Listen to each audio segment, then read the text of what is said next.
नमस्कार, मंडी.com में आपका स्वागत है। मैं हूं भुवन भास्कर। मंडी.com में वैसे तो हर हफ्ते हम बात करते हैं खेती की, किसानी की और किसानों की, लेकिन साथ ही हम चाहते हैं कि आपको जो नीतिगत क्षेत्र में जो बड़े बदलाव हो रहे हों उनसे भी अवगत रखा जाए और समय समय पर हम अपने इस शो में ऐसे विशेषज्ञों से आपको रूबरू करवाते हैं जिनको पॉलिसीज की जानकारी होती है, जिनको जो पर्दे के पीछे की बहुत सारी बातें हैं जो हो सकता है कि सामने आने में साल 2 साल लगे, वो उनको जानकारियां होती हैं। बहुत बार वो सरकार के साथ मिलकर कई सारे कार्यक्रम और नीतियां तैयार करने में भागीदार होते हैं। ऐसे विशेषज्ञों को आपके सामने हम लेकर आते रहते हैं। अब से कुछ ही दिनों में देश का आम बजट पेश किया जाएगा और आम बजट पर आमतौर पे ये नजर होती है, सबकी होती है कि इसमें क्या आने वाला है। लेकिन पिछले 7 सालों का जो नरेंद्र मोदी सरकार का इतिहास रहा है बजट का, उसमें कई सालों में हमने देखा है कि उसे एक तरह से ये करार दिया गया है कि ये पूरी तरह से कृषि का और किसानों का ही बजट है। ऐसे में ये जो बजट आ रहा है उस पर खास तौर से कृषि क्षेत्र से जुड़े लोग हैं, उनकी निगाह बहुत पैनी है और ये अटकलें लग रही हैं कि क्या कुछ आ सकता है, जैसा कि आमतौर पर बजट से पहले होता है। तो आज के मंडी.com में भी हमारी चर्चा इसी विषय पर केंद्रित होगी और इस पर बातचीत करने के लिए एक बहुत ही खास मेहमान को हमने अपने साथ आज जोड़ा है। उनसे आपका हम परिचय करा देते हैं। हमारे साथ डॉक्टर सुखपाल सिंह हैं जो अहमदाबाद से हमारे साथ जुड़े हैं और जो IIM Ahmedabad, Indian institute of management Ahmedabad में प्रोफेसर हैं और उसके साथ एग्रीकल्चर के क्षेत्र में एक जाना माना नाम है। तमाम कहा जाए कि जो जर्नल्स हैं, जो न्यूज़पेपर्स हैं, उनमें तो इनके आर्टिकल्स आते ही हैं, लेकिन साथ ही कई सारी विदेशी विश्वविद्यालय और जो शैक्षणिक संस्थान है वहां भी एग्रीकल्चर पर अपना इनपुट देने के लिए डॉक्टर सुखपाल सिंह को अक्सर बुलाया जाता है। डॉक्टर सुखपाल सिंह, आपका बहुत बहुत स्वागत है मंडी.com में। धन्यवाद भुवन। डॉक्टर सिंह, बात की शुरुआत सीधे ही करते हैं। जो अभी मैंने एक तरह से कार्यक्रम का परिचय देते हुए कहा कि आज हम बजट पर बात करेंगे, तो इस बजट से आप क्या उम्मीद कर रहे हैं, क्या अपेक्षाएं हैं आपकी? इस मोटे तौर पे अगर कहा जाए तो क्या कुछ आप उम्मीद कर रहे हैं कि आ सकता है बजट में? देखिए, बजट वैसे तो एक वार्षिक का प्रक्रिया है, लेकिन पिछले कुछ सालों से हम देख रहे हैं कि बहुत सी नीतियों की घोषणा और नीतियों के लिए फंड्स देना बजट के थ्रू ही हो रहा है। चाहे हम किसानों के संगठन बनाने की नीति की बात करें या चाहे हम किसानों के संगठनों को आय कर में छूट देने की बात करें या जैसे हम एग्रीकल्चर इंफ्रास्ट्रक्चर फंड को लॉन्च करने की बात करें, ये काफी चीजें बजट के थ्रू आ रही हैं। इसलिए बजट के ऊपर किसानों की और सारे जो खेती में दिलचस्पी रखने वाले लोग हैं उनकी दिलचस्पी रहती है। तो इसलिए जरूरी है कि हमें देखना पड़े कि बजट में क्या ऐसा होना चाहिए जिससे हम कृषि क्षेत्र को और आगे बढ़ा सकते हैं, क्योंकि ऐसे तो हमारे पास कोई पॉलिसी तो है नहीं देश में, ना ही कई राज्यों में कोई एग्रीकल्चर पॉलिसी है। लेकिन बजट ऐसी कई स्कीमें लाता है, ऐसे प्रोग्राम लाता है जिससे कृषि को कई बार काफी संसाधन मिलते हैं आगे बढ़ने के लिए। जी डॉक्टर सिंह, सबसे पहले मैं आपसे थोड़ा सा और विस्तार में समझना चाहूंगा, खास तौर से इंफ्रास्ट्रक्चर के क्षेत्र में, क्योंकि कृषि इंफ्रास्ट्रक्चर पर हमने देखा है कि पहले भी कई सारी घोषणाएं हुई हैं। एक तरह से 2015 में ही सॉइल टेस्टिंग के बारे में बहुत सारी बात हुई थी, उसमें इंफ्रास्ट्रक्चर में बहुत सारे सुधार किए गए थे और उसके बाद हमने लगातार देखा, चाहे वो PM सिंचाई योजना है या अभी हाल में जो वेयर हाउसिंग पे जिस तरह से जोर बढ़ा है। तो इंफ्रास्ट्रक्चर के लिहाज से कृषि में आपको क्या लगता है कि क्या कुछ होना चाहिए जिससे कि जो गति बनी है या जो हो रहा है उसमें और थोड़ा तेजी आए? मैं इसको 2 भागों में बांट के देखना चाहूंगा। एक तो प्रोडक्शन रिलेटेड, जो उत्पादन से संबंधित हमारा ढांचा है, जहाँ इंफ्रास्ट्रक्चर है, और दूसरा जो मंडी से संबंधित है। नाउ प्रोडक्शन जो पार्ट है उसमें समस्या ये है कि जब हम कृषि की जैसे बात करते हैं, जहाँ नए बीजों की, जहाँ चीजों की बात करते हैं, लैब्स की बात करते हैं, ये दीर्घ काल के काम है, ये लघु काल में नहीं हो सकते। इसलिए मैं फोकस करना चाहूंगा मार्केटिंग इंफ्रास्ट्रक्चर के ऊपर, जिसमें सबसे बड़ी बात जो मैं कहना चाहता हूँ वो है वेयर हाउसिंग की। कि हमारा किसान पैदा तो कर लेता है, जो भी करता है, जितना भी करता है वो, लेकिन जब उसको रखने का, जब बेचने का आता है, क्योंकि उसने ऋण लेके पैदा किया होता है, वो रख नहीं सकता, उसकी मजबूरी होती है बेचना और आगे उसको फिर रीपेमेंट करना होता है जो पैसे लिए होते हैं। इसमें हमारे पास बहुत अच्छा एक कानून और बहुत अच्छी संस्था है, वेयर हाउस रिसीप्ट एक्ट है और वेयर हाउस अथॉरिटी हमारे पास है। 2007 से कानून है, 2010 से अथॉरिटी बनी हुई है, जिसमें ये सुविधा है कि किसान अगर अपने माल को तुरंत खेत से निकाल के नहीं बेचना चाहता, जब मंडी की कीमत आमतौर पे कम होती है, तो एक वेयर हाउस में रख के उसके खिलाफ वो 80% उसकी वैल्यू तक लोन ले सकता है बैंक से। लेकिन दुर्भाग्यपूर्ण बात यह है कि इतने सालों के बाद भी हमारे पास 3000 से भी कम ऐसे वेयर हाउस हैं जिसको देख के बैंक लोन देता है। अच्छा डॉक्टर सिंह, इसी से जुड़ा एक सवाल मेरे मन में आ रहा है कि आपने किसानों की फाइनेंसिंग की बात कही है। हर बार बजट में हम देखते हैं कि कृषि ऋण के तौर पे करीब 1.5 लाख 2 लाख करोड़ इजाफा होता है। माना जा रहा है कि इस बार 18.5-19 लाख करोड़ तक ये रकम जा सकती है जो कृषि ऋण है। लेकिन ये तो फंड है, लेकिन अगर वास्तव में जो जमीन पर देखा जाए कि किसानों को जो ऋण देने की बात होती है, हालांकि ये प्राथमिक क्षेत्र में है, प्राइमरी सेक्टर में है, इसके बाद भी बहुत सारी मुश्किलें हैं और कई सहूलियतें आने के बाद भी सरकार की ओर से बैंक अभी भी बहुत ज्यादा उत्साहित नहीं होते हैं। इसके लिए क्या कुछ किया जा सकता है इसमें? बहुत अच्छा, आपका ये बहुत अच्छा सवाल है। मुझे खुशी है कि आपने पूछा। ये इस पे मैं बहुत चिंतित हूँ। एक तो ये बात है, जब हम प्रायोरिटी सेक्टर की बात करते हैं कि कृषि के लिए कुछ पैसे राख में रखे जाते हैं, तो 16 लाख करोड़ हो चाहे 18 लाख करोड़ हो, इसमें ऐसे ऐसे चीजों के लिए लोन की अनुमति दी गई है, जैसे फूड प्रोसेसिंग, कोल्ड स्टोरेज, जो भी कोई चीज खेती से सीधे और या सीधे तौर पे लिंक्ड है, उसको भी इसमें रखा गया है, जिसमें हो ये रहा है कि जो पैसा किसान के लिए रखा जाता है उसका इस्तेमाल खेती के आजू बाजू हो जाता है और किसान को नहीं मिलता। वो इसमें छोटा किसान, सीमांत किसान, वो छूट जाता है। मैं इसको इसलिए भी ज्यादा इस पर जोर दे रहा हूं क्योंकि हमारे देश में जो सरकारी आंकड़ा है वो तो कहता है कि 17% जमीन पे लीजिंग के तौर पे खेती हो रही है, जो मालिक है वो नहीं कर रहा। लेकिन सच्चाई में अगर जाए, रियलिटी में जाए, तो कम से कम 30-40% एरिया ऐसा है जो मालिक खेती ना करके दूसरे कोई लोग ठेके पे लेके या बटाई पे लेके कर रहे हैं। वो इस सिस्टम में पहचाने भी नहीं जाते जी। अगर मैं जमीन का मालिक नहीं हूं, मुझे कोई ऋण इंस्टीट्यूशन सोर्स से मिलता ही नहीं है, तो असली किसान है जो छूट जाते हैं इसमें। मैं आपको रोक रहा हूं, हम लेंगे एक छोटा सा ब्रेक। अभी ब्रेक से लौटने के बाद इस बातचीत को हम जारी रखेंगे और आपका जो ये उत्तर है उसको भी हम पूरा करेंगे। फिलहाल लेते हैं एक छोटा सा ब्रेक। लौटने के बाद मंडी.com में चर्चा जारी रहेगी। बने रहिए हमारे साथ, देखते रहिए मंडी.com। एक बार फिर स्वागत है आपका मंडी.com में, और हम बात कर रहे हैं आज आने वाले बजट में कृषि के लिए क्या कुछ होना चाहिए, क्या कुछ हो सकता है, उन विषयों पर। और हमारे साथ इस बातचीत में सहभागी आज बने हैं IIM अहमदाबाद के professor doctor Sukhpal Singh. Doctor Singh, आप बता रहे थे कि किस तरह से जो कर्ज में परेशानी है किसानों को, हालांकि फंड की कमी नहीं है, लेकिन ये फंड जो है वो किसानों के पास, जो वास्तव में जरूरतमंद किसान है, उनके तक आने में क्या क्या परेशानियां हैं। मैं चाहूंगा कि थोड़ा सा अगर इस उत्तर को आप जल्दी समाप्त कर सकें, तो इसी से जुड़ा एक और महत्वपूर्ण सवाल है जो मैं आपसे करना चाहता हूं। आप इस बात को अपनी पूरी कर दीजिए जो आप बता रहे हैं। ओके, मैं ये कह रहा था, एक तो जब हम किसान किसको मानते हैं, इस बात में भी थोड़ा मुश्किल है, क्योंकि अब जो लोन दिया जाता है किसान को, जमीन के नाम पे दिया जाता है। लेकिन देश में काफी लोग ऐसे हैं और काफी जमीन ऐसी है, जैसे मैंने कहा 30 से 40% भी हो सकती है, जो मालिक से कास्ट नहीं की जाती, दूसरे उसको लेके करते हैं। उनको बैंकिंग सिस्टम में किसान ही नहीं माना जाता, उनको कोई लोन नहीं मिलता। आंध्र प्रदेश ने एक लाइसेंस्ड टेनेंट कल्टीवेटर का एक्ट बनाया था 2011 में। 19 में फिर उन्होंने सुधार किया उसमें, इसी चीज को सुविधा देने के लिए कि उन लोगों को भी लाइसेंस दिया जाए जिससे वो बैंक में जाके लोन ले सकें। लेकिन उसमें भी कोई ज्यादा प्रगति नहीं हुई है। तो एक तो ये बात है कि हम असली किसान तक पहुंच ही नहीं रहे, इंस्टीट्यूशन हमारा लोन सिस्टम है जो।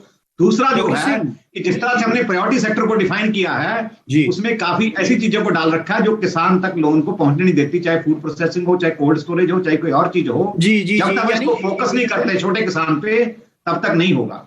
जी, यानी छोटे किसानों पर फोकस होना चाहिए। इसको इसमें एक राय डॉक्टर सिंह की है। डॉक्टर सिंह, ये जो विषय आपने उठाया है, इस विषय की जो चर्चा सरकार का जो फ्लैगशिप प्रोग्राम है PM किसान, जिसमें कि 6,000 रुपए साल में किसानों को दिया जाता है, उसके संदर्भ में भी होती रहती है। और बहुत बार ये कहा जाता है कि एक बहुत बड़ा हिस्सा जो वास्तव में जमीन का मालिक नहीं है किसानों का, वो इसका एक बेनिफिशियरी नहीं बन पाता है। इसमें ऐसा कुछ विशेषज्ञों का मानना है कि हो सकता है कि इस बजट में इस पर कोई घोषणा आए और PM किसान का दायरा बढ़ाकर उसमें जो लीज पर खेती करने वाले लोग हैं या जो लैंड लेबर्स हैं, उनको भी कुछ किसी तौर पे शामिल किया जाए। आपका क्या मानना है?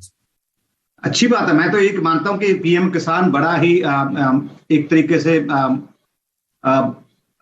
कुछ लोगों के लिए, जमीन मालिकों के लिए है। हमें पता है कि इस देश में कितने लोग बेजमीने हैं और कितने लोग दूसरों की जमीन ठेके पे लेके या बटाई पे लेके खेती करते हैं। उनके लिए इसमें कुछ है ही नहीं।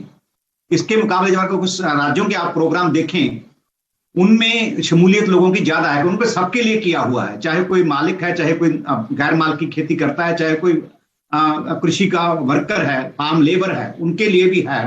तो हमें इसको एक्सपैंड करना चाहिए।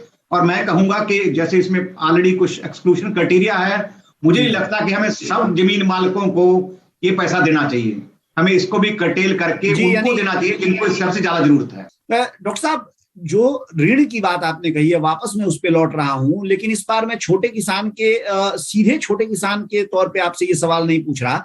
मैं पूछ रहा हूं कि जो छोटे किसानों का संगठन आजकल एक बड़ी तेजी से एक कॉन्सेप्ट उभरा है और सरकार जिसको कि बहुत ज्यादा बढ़ावा भी देना चाह रही है, एफपीओ का जो कॉन्सेप्ट है, फार्मर प्रोड्यूसर ऑर्गेनाइजेशन, उसके लिहाज से क्या फाइनेंसिंग में कुछ, जैसे ईएनडब्ल्यूआर का जो जिक्र आपने किया, जो electronic negotiable warehousing receipt है, उससे एफपीओज को ज्यादा अच्छे से बेहतर तरीके से लाभ होता रहा है और हमने देखा है कि वो होता है, उसमें और क्या क्या किया जा सकता है जिससे कि और इसको बढ़ाया जा सके?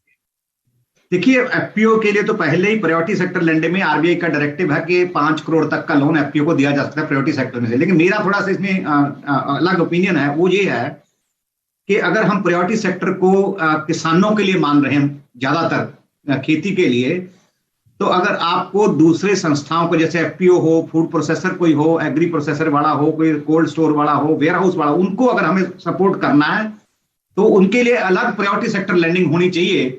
खेती की प्रायोरिटी सेक्टर का पैसा लेके उनको नहीं देना चाहिए। तो ये अलग करना पड़ेगा ताकि इसमें फोकस आ सके। किसानों को जो पैसा जाना है वो जाए। अभी क्या हो रहा है, आपको ये हैरानी होगी जान के। मैं 2-3 चीजें बताना चाहता हूँ जो ग्राउंड पे क्या है। एक तो ये किसान को पैसा ना देके लोग बड़े बड़े लोन देके बड़ी बड़ी कंपनियों को, प्रोसेसर्स को और दूसरों को अपना कोटा पूरा कर लेते हैं बैंक। दूसरा, बैंकों को भी आरबीआई ने जो अलाउ कर रखा है कि अगर आपने प्रायोरिटी सेक्टर कोटा पूरा कर दिया और आपने ज्यादा कर दिया, दूसरा बैंक आपसे वो लोन अकाउंट खरीद सकता है। इसका सब बैंकों को पूरा करने की भी जरूरत नहीं है, इसकी भी ट्रेडिंग अलाउ कर दी गई है। जो गलत बात है, हर बैंक के ऊपर ये होना चाहिए कि अपना कोटा खुद पूरा करो, प्रॉक्सी आपको नहीं चलेगी। जी, यानी साफ तौर पे कहने का मतलब ये है कि जो लूप होल्स इसमें हैं, जो कि देखने में तो ये लगता है कि बहुत सारा जोर दिया जा रहा है उस पे, लेकिन वो वास्तव में जमीन पर उतर नहीं रहा है। उसका कारण ये है कि बहुत सारे लूप होल्स हैं, उन लूप होल्स को बंद किए जाने की जरूरत है, ऐसा कहना है डॉक्टर सुखपाल सिंह का। लेंगे एक छोटा सा ब्रेक, लौटने के बाद ये चर्चा हमारी जारी रहेगी। बने रहिए हमारे साथ, देखते रहिए मंडी रॉड।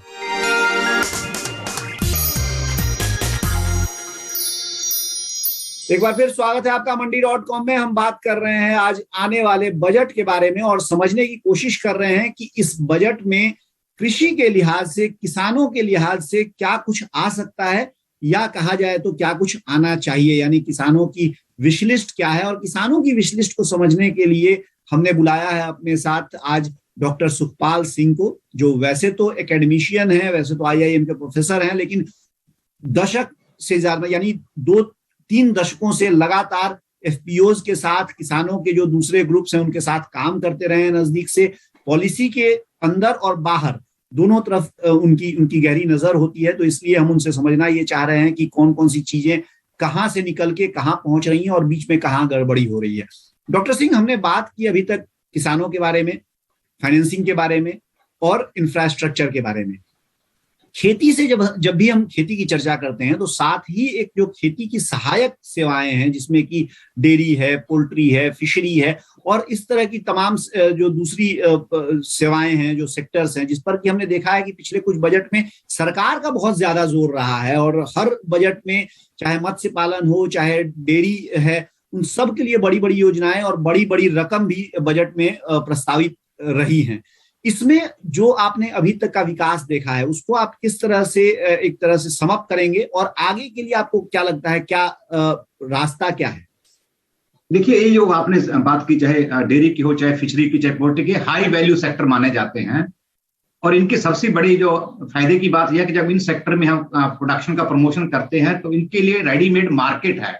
जब इंडिया की मार्केट ग्रो कर रही है चीजों के लिए, ज्यादा मीट खा रहे हैं, ज्यादा मछली खा रहे हैं, ज्यादा अंडे खा रहे हैं, और ज्यादा दूध पिया जा रहा है, इसमें किसान ज्यादा पैसा कमा सकता है। और दूसरी बात सुनने वाली इसमें यह है कि जो लोग इस धंधे में लगे हुए हैं वो ज्यादातर कम जमीन वाले या बेजमीने हैं।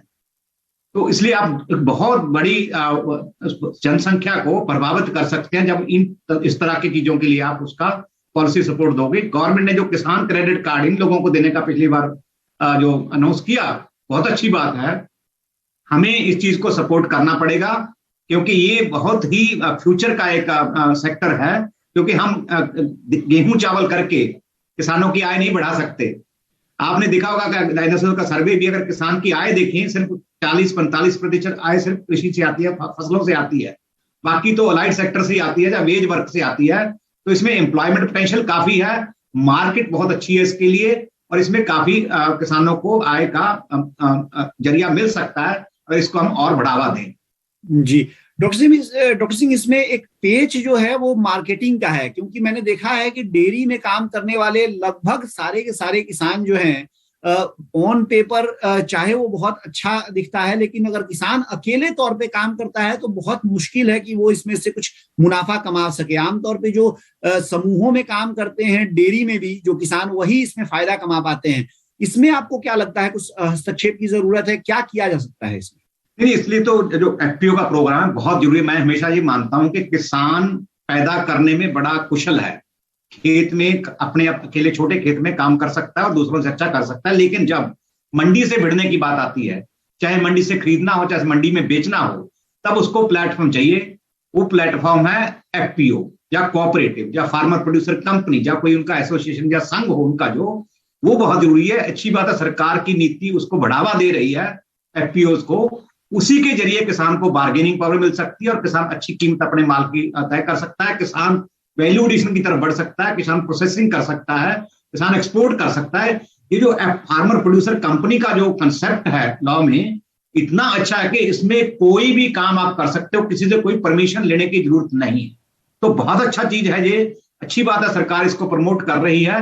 हमें देखना यह है कि कैसे इसको छोटे किसानों तक ले जाके उनको इनकी जो महत्ता है उसको रियलाइज करवा के, उनको अनुभव दे के उनका उसको साथ जोड़ा जाए, और जितना ये हम बढ़ाएंगे उतना छोटे किसान के लिए अच्छा होगा, ताकि वो मंडी की मार से बच सके। जी कुछ और खेती ऐसी हैं डॉक्टर सिंह जो बहुत ही निश कहा जाए कि है, बहुत कम होती है, लेकिन देखा गया है कि जो लोग उसको करते हैं उसमें काफी अच्छी आमदनी उनको मिलती है। जैसे पर्ल फार्मिंग है जिसमें कि लोग मोती बनाते हैं, श्रिम्प फार्मिंग है झींगे की खेती, या जो मशरूम की का आजकल बहुत तेजी से एक उभार हुआ है, जिसमें कि अब काफी उड़ीसा जैसे जो गर्म प्रदेश माने जाते हैं वहां भी मशरूम की बड़े पैमाने पर खेती हो रही है। इन सब में आपको लगता है कि कोई पॉलिसी सपोर्ट की किसी तरह की जरूरत है, चाहे वो मार्केटिंग के लिहाज से हो या फिर उसको कहा जाए कि जो सोइंग और जो कल्टीवेशन के दौर की बात हो?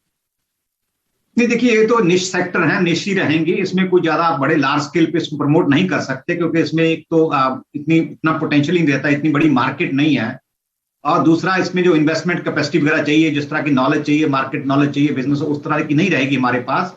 तो इसको मैं कहूंगा कि इसके ऊपर ज्यादा आप पॉलिसी थ्रस्ट नहीं दे सकते। पॉलिसी थ्रस्ट हमें उन चीजों पे देना पड़ेगा जो हमारे लिए किसान की आय के लिए और अपनी डिमांड को पूरा करने के लिए, जैसे ऑयल सीड्स एंड पल्सेस, इसमें हमें काफी ध्यान देने की जरूरत है। दोनों के लिए विन विन है, किसान के लिए भी प्रोडक्शन की तरफ से, इनकम की तरफ से, और सरकार के लिए, क्योंकि हम बहुत इंपोर्ट कर रहे हैं इस चीज में। तो जो भी हमारा सिस्टम है, चाहे प्राइस सपोर्ट का हो चाहे प्रोडक्शन सपोर्ट का हो, अगर उसको थोड़ा, मैं कहता हूं इसको एमएसपी को डायनामिक बना के, क्रॉप फोकस का चेंज करके नई फसलों पे लाया जाए जिन फसलों की हमें जरूरत है, तो इससे काफी फायदा मिल सकता है सभी लोगों को।